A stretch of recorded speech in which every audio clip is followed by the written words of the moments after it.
Assalamualaikum warahmatullahi wabarakatuh. Selamat sore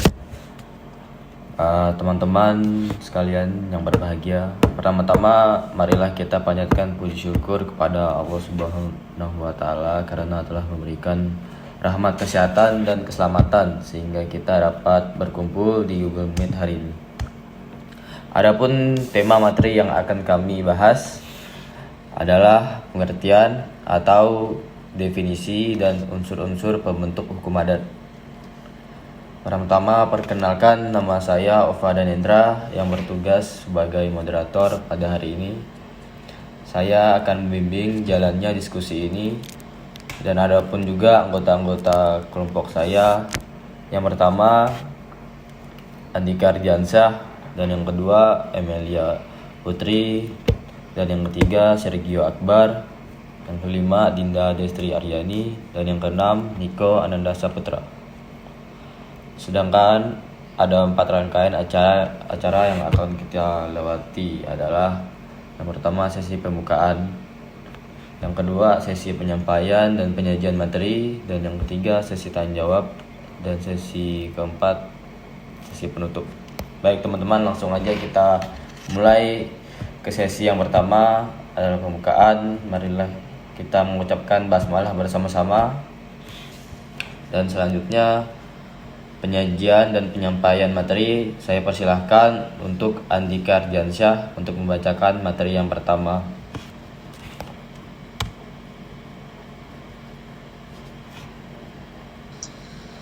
Pengertian atau definisi dan unsur-unsur hukum adat. 1. Istilah adat berasal dari bahasa Arab yang diterjemahkan dalam bahasa Indonesia. Adat atau kebiasaan adalah tingkah laku seseorang yang terus-menerus dilakukan dengan cara tertentu dan diikuti oleh masyarakat luar dalam waktu yang lama. Unsur-unsurnya adalah A. Adanya tingkah laku seseorang, B. Dilakukan terus-menerus, C. Adanya dimensi waktu, dan D. Diikuti oleh orang lain.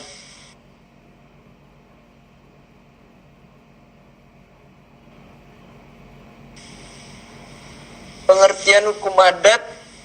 Istilah hukum adat ada pertama kali diperkenalkan secara ilmiah oleh Snoop Burgronje dalam bukunya yang berjudul The Adjehers, menyebutkan istilah hukum adat sebagai adat reh, yaitu untuk memberi nama pada satu sistem pengendalian sosial atau sistem kontrol yang hidup dalam masyarakat Indonesia.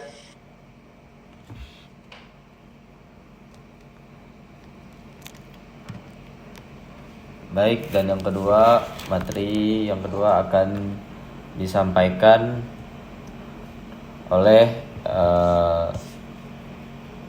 Sergio Akbar.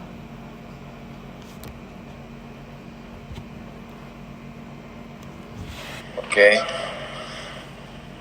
Istilah ini kemudian dikembangkan secara ilmiah oleh Van Vollenhoven yang dikenal sebagai pakar hukum adat di Hindia Belanda atau sebelum menjadi Indonesia.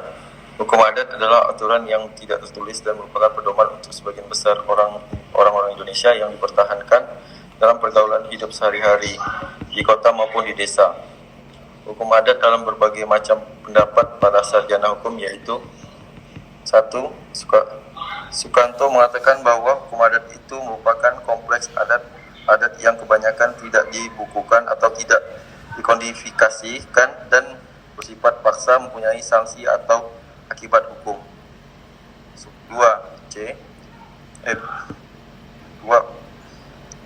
Supomo mengatakan hukum adat adalah hukum tidak tertulis di dalam peraturan tidak tertulis meliputi peraturan-peraturan hidup yang meskipun tidak ditetapkan oleh yang berwajib, tapi ditaati dan didukung oleh rakyat berdasarkan atas keyakinan bahwasannya peraturan-peraturan tersebut mempunyai kekuatan hukum.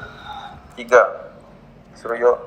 Suroyo Wigno Dipuro menyebutkan hukum adat adalah suatu kompleks norma-norma yang bersumber pada perasaan keadilan rakyat yang selalu berkembang serta meliputi peraturan-peraturan tingkah laku manusia dalam kehidupan sehari-hari. Dalam masyarakat sebagian besar tidak tertulis senantiasa ditaati dan dihormati oleh rakyat yang mempunyai akibat hukum atau sanksi.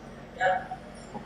Van Volven mengatakan bahwa hukum adat ialah semua hukum asli, yaitu hukum yang tidak bersumber pada peraturan perundangan yang dibuat oleh pemerintah Hindia Belanda dahulu atau niat kekuasaan lainnya yang menjadi sendinya dan diadakan sendiri oleh kekuasaan pemerintah Hindia.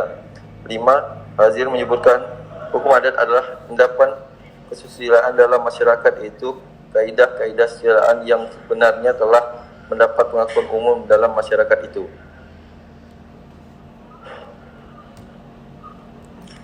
Baik, terima kasih teman kita Sergio Akbar.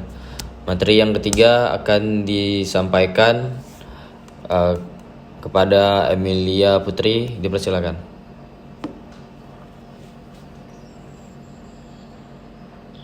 Ada hal-hal yang menyimpang daripada hukum agama bersangkutan, maka hal-hal itu dianggap sebagai pengecualian.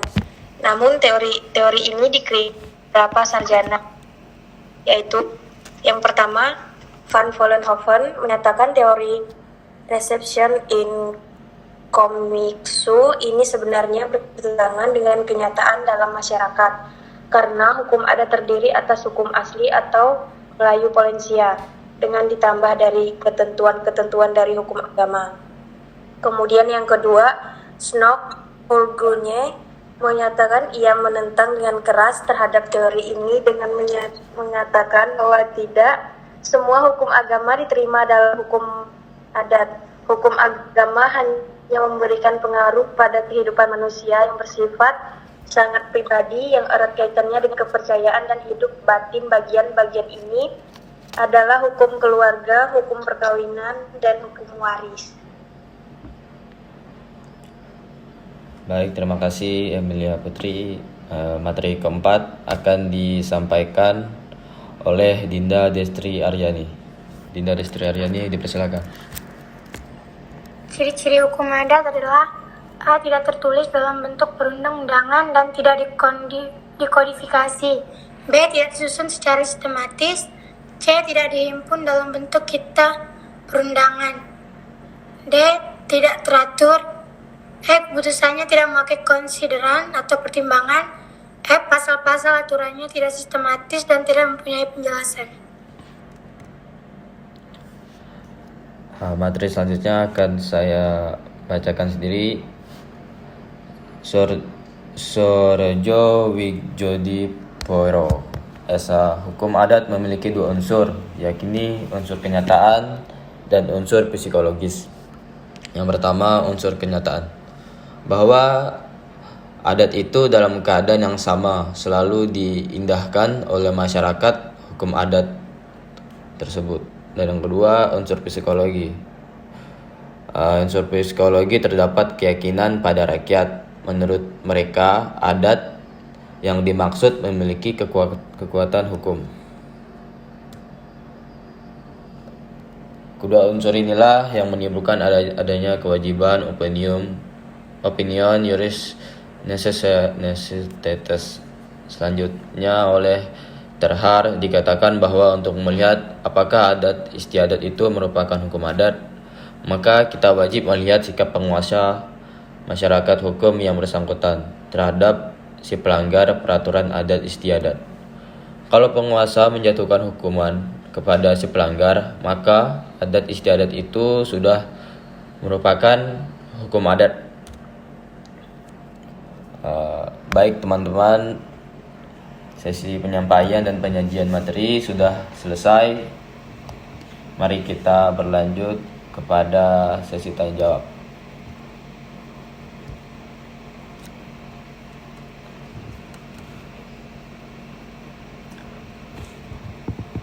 Demikian tadi presentasi kelompok kami.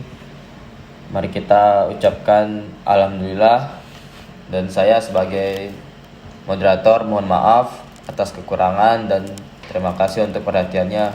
Wassalamualaikum warahmatullahi wabarakatuh.